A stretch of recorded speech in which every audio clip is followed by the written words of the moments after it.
साथियों, परसों अरविंद केजरीवाल जी ने राउज एवेन्यू कोर्ट के अंदर कोर्ट से कहा कि बेसिकली उनके खिलाफ 4 ऐसी गवाही हैं, 4 लोगों की ऐसी स्टेटमेंट्स हैं जिनके ऊपर भरोसा करके ईडी ने उनको गिरफ्तार किया है। और कोर्ट से उन्होंने पूछा, क्या इस तरीके की 4 स्टेटमेंट्स पर्याप्त हैं कि आप एक सिटिंग चीफ मिनिस्टर को गिरफ्तार कर लें?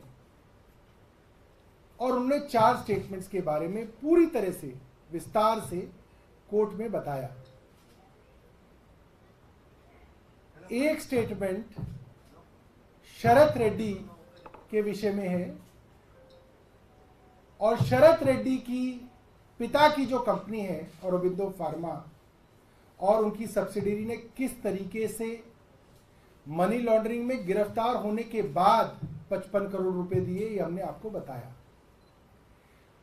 आज हम शरत रेड्डी के बाद 2 और गवाहों के विषय में आपको बताएंगे और बताएंगे कि उनकी गवाही किस तरीके से ईडी ने ली है और किस तरीके से ये पूरा का पूरा केस एक फ्रॉड पर आधारित है, एक एक्सटॉर्शन रैकेट पर आधारित है। मैं बात कर रहा हूं मगुंटा श्रीनिवासुलु रेड्डी एमएसआर के विषय में और उनके बेटे राघव मुगुंटा के विषय में। तो मुख्यमंत्री जी ने कोर्ट में बताया था, एमएसआर ने अपने ऑफिस से, मुख्यमंत्री जी के ऑफिस से अपॉइंटमेंट मांगी कि मैं एक मुख्यमंत्री से एक सांसद के तौर पे मिलना चाहता हूं। 10 दिन बाद उनको अपॉइंटमेंट मिली। 16 मार्च 2021 को 4:30 बजे मुख्यमंत्री कार्यालय में ये थोड़ी सी देर के लिए मुख्यमंत्री जी से मिले। मुख्यमंत्री जी को इन्होंने कहा कि मैं मेंबर ऑफ पार्लियामेंट हूं, मेरी फैमिली एक ट्रस्ट चलाती है, मुझे उस ट्रस्ट के लिए ज़मीन चाहिए। मुख्यमंत्री जी ने कहा, ज़मीन एलजी के अधीन आती है, लिहाजा आप मुझे रिक्वेस्ट लेटर दे दीजिए, मैं फॉरवर्ड कर दूंगा।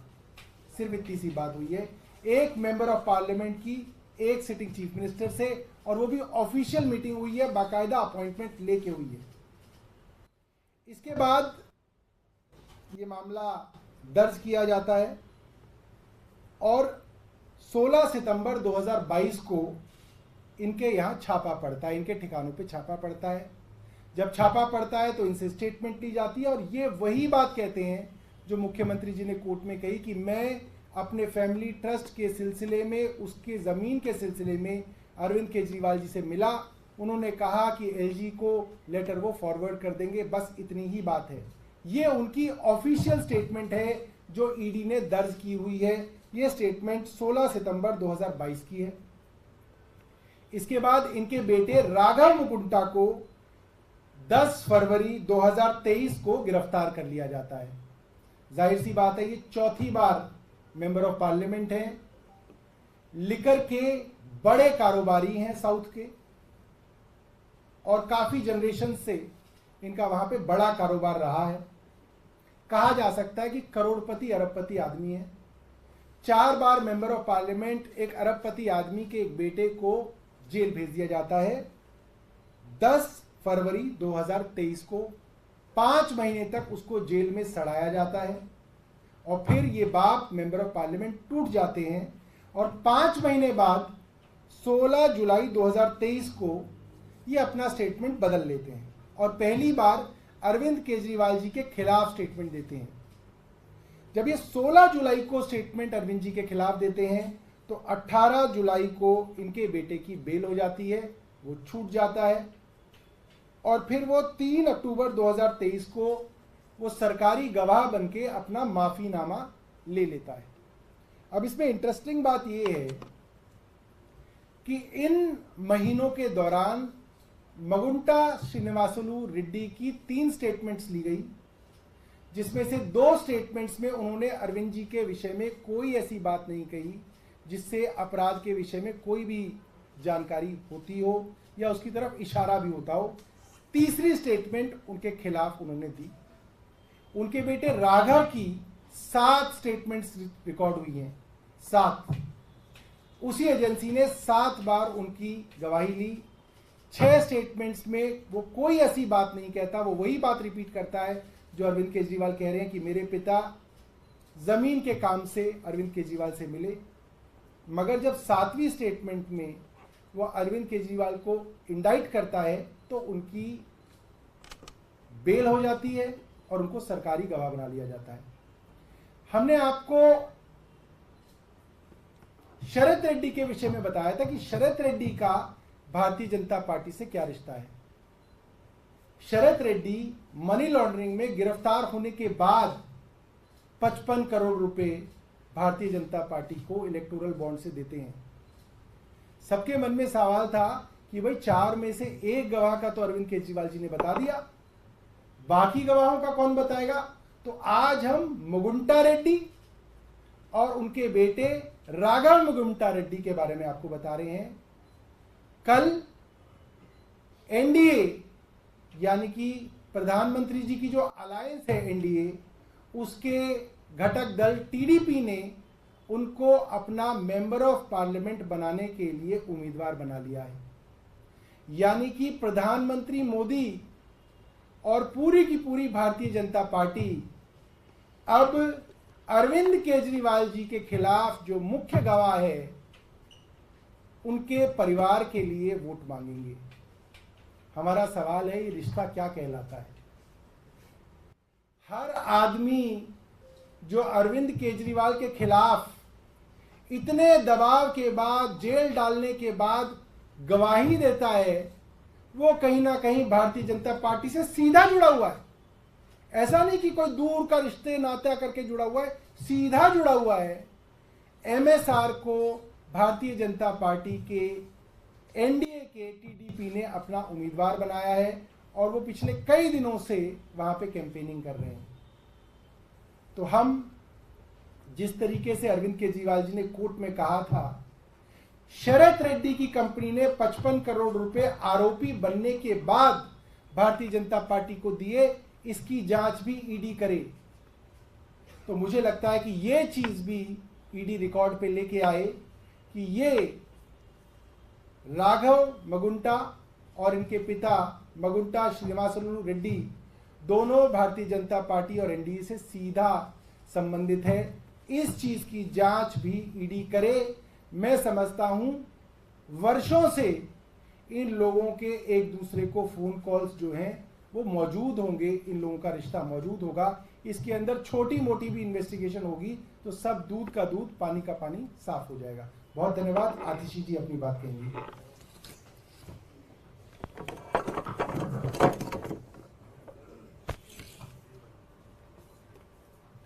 जैसा कि राउज एवेन्यू कोर्ट में अरविंद केजरीवाल जी ने बताया कि उनकी गिरफ्तारी 4 बयान के आधार पर हुई, मात्र 4 बयान, जिसमें से पहला बयान सी अरविंद का, जो तब सचिव थे, सेक्रेटरी थे मनीष सिसोदिया जी के, जिनका बयान मात्र इतना है कि उनको सीएम रेजिडेंस में एक्साइज पॉलिसी से जुड़े हुए कुछ कागज पकड़ाए।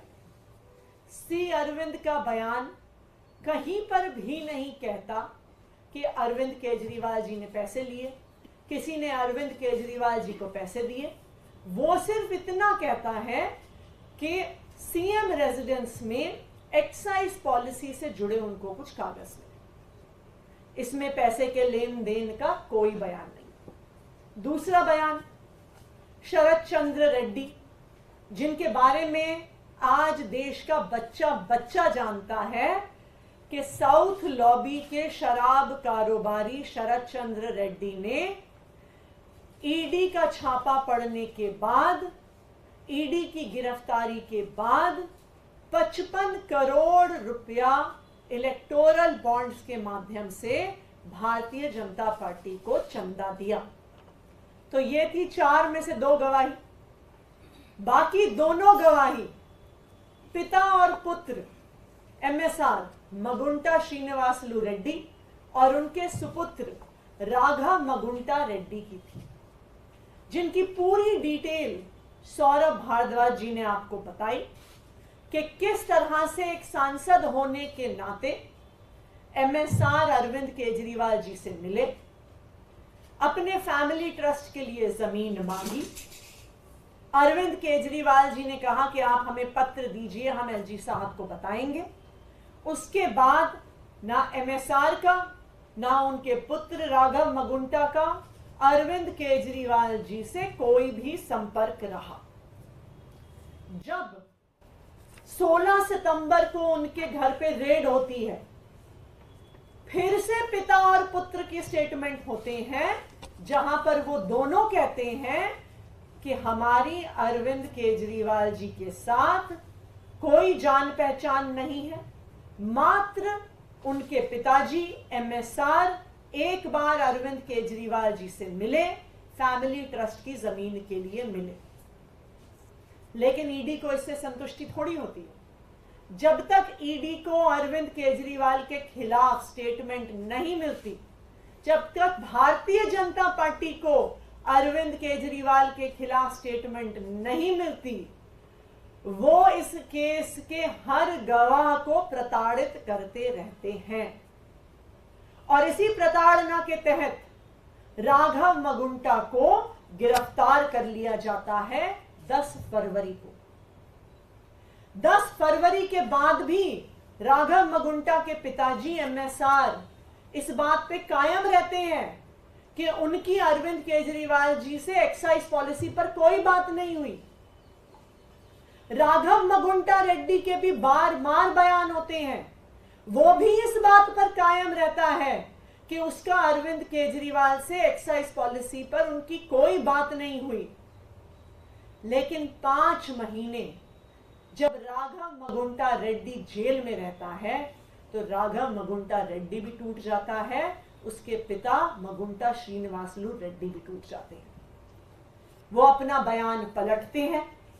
16 जुलाई को वो अरविंद केजरीवाल जी के खिलाफ अपने तीसरे बयान में अरविंद केजरीवाल जी के खिलाफ बयान देते हैं और 18 जुलाई को उनके बेटे को बेल मिल जाती है।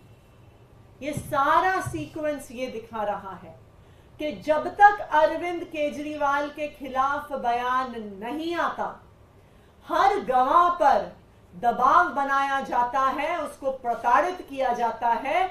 जैसे ही अरविंद केजरीवाल के खिलाफ बयान आता है, गवाही बंद हो जाती है, बयान लेना बंद हो जाता है और अरविंद केजरीवाल के खिलाफ के बयान को ईडी अपनी इन्वेस्टिगेशन में दर्ज कर लेती है।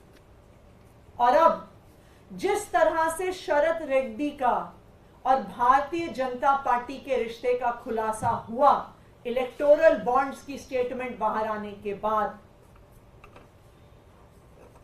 फरवरी 28 को राघव मगुंटा और मगुंटा श्रीनिवासलू रेड्डी का भी भारतीय जनता पार्टी से क्या रिश्ता है वो सामने आ गया।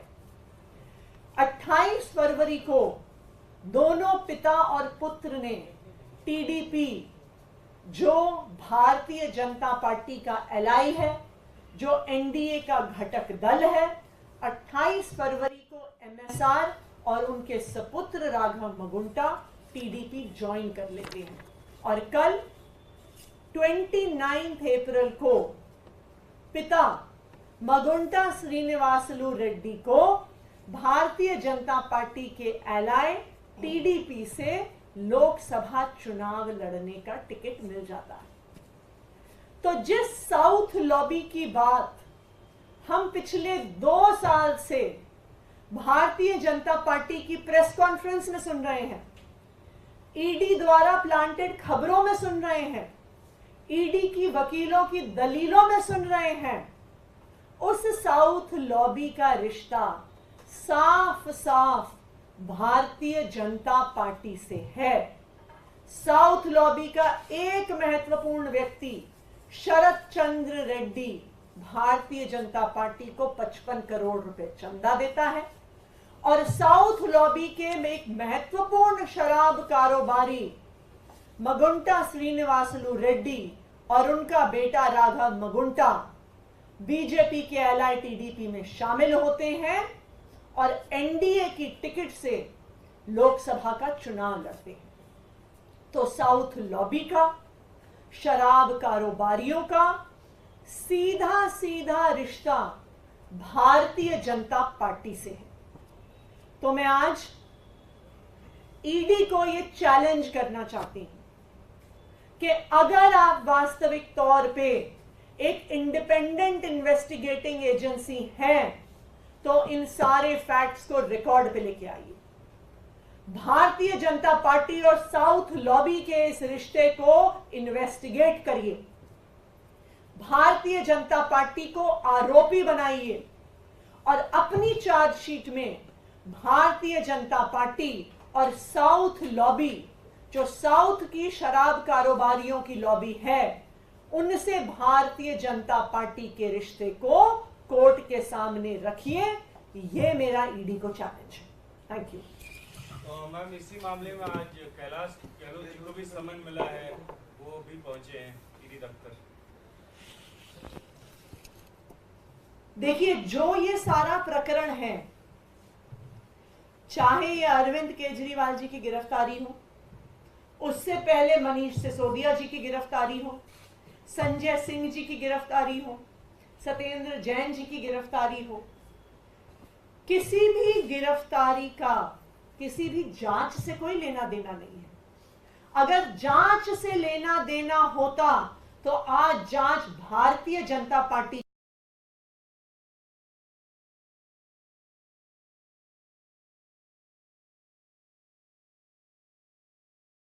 की हो रही होती, क्योंकि साउथ लॉबी की शराब कारोबारियों का सीधा लेना देना भारतीय जनता पार्टी से।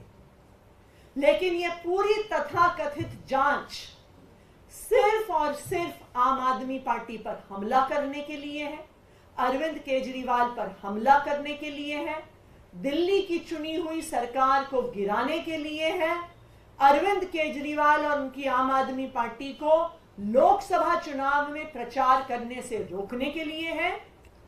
आज कैलाश गहलोत जी को बुलाया है, क्या पता कल मुझे बुलाएं, परसों सौरभ जी को बुलाएं,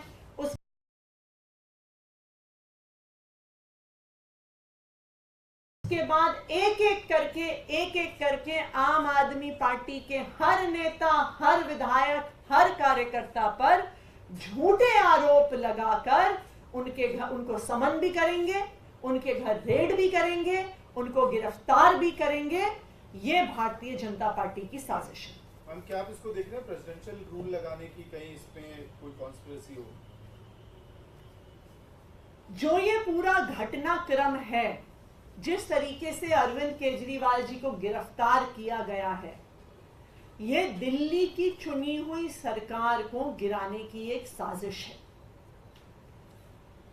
प्रधानमंत्री नरेंद्र मोदी जी ने, उनकी पार्टी भारतीय जनता पार्टी ने ये देख लिया है कि वो कितनी भी कोशिश कर लें, वो दिल्ली में अरविंद केजरीवाल को हरा नहीं सकते। एक के बाद एक, चाहे 2015 का चुनाव हो, 2020 का चुनाव हो, पिछले साल का MCD का चुनाव हो, भारतीय जनता पार्टी ने यह देख लिया है कि हर षड्यंत्र के बाद भी वो अरविंद केजरीवाल को हरा नहीं सकते हैं। और इसीलिए वो पिछले दरवाजे से, चोर दरवाजे से साजिश कर रहे हैं कि अरविंद केजरीवाल की सरकार को गिराया जाए। और इसीलिए अरविंद केजरीवाल को गिरफ्तार किया है, कोई जांच करने के लिए नहीं, कोई एक्साइज पॉलिसी की इन्वेस्टिगेशन के लिए नहीं, पर एक लोकप्रिय चुने हुए मुख्यमंत्री और उनकी सरकार को डिस्टेबलाइज करने के लिए। अभी खबर आई कि ईडी ने जलबोर्ड के मामले वाले केस में भी चार्जशीट फाइल कर दी है। मैंने तो आपको कहा ही कि आज कैलाश गहलोत जी को बुलाया है, कल मुझे बुलाएंगे, परसों सौरभ जी को बुलाएंगे, उसके बाद हमारे पंकज गुप्ता जी को बुलाएंगे। एक एक करके आम आदमी पार्टी के हर नेता को समन भी किया जाएगा, चार्जशीट भी किया जाएगा, गिरफ्तार भी किया जाएगा। लेकिन मैं भारतीय जनता पार्टी को यह बता दूं कि हम आपकी धमकियों से डरने वाले नहीं हैं। हम जेल जाने से नहीं डरते, तुम हमें फांसी पे टांग लो, हम उससे भी नहीं डरते। आम आदमी पार्टी का हर नेता, हर कार्यकर्ता अपनी आखिरी सांस तक इस देश के संविधान के लिए, इस देश में लोकतंत्र को बचाने के लिए लड़ता रहेगा। मेरा एक आखिरी सवाल है, कांग्रेस ने आज पीसी की है कल के रैली के लिए। जयराम रमेश ने बहुत स्पेसिफिकली कहा कि ये इंडिविजुअल सेंट्रिक रैली नहीं है, किसी पार्टी विशेष की रैली नहीं है, डेमोक्रेसी बचाने की रैली है। तो आपके नैरेटिव से हट के कांग्रेस एक दूसरा नैरेटिव पुश कर रही है। देखिए, इंडिया अलायंस के सारे घटक दल अरविंद केजरीवाल जी की गिरफ्तारी के विरोध में एकजुट हैं।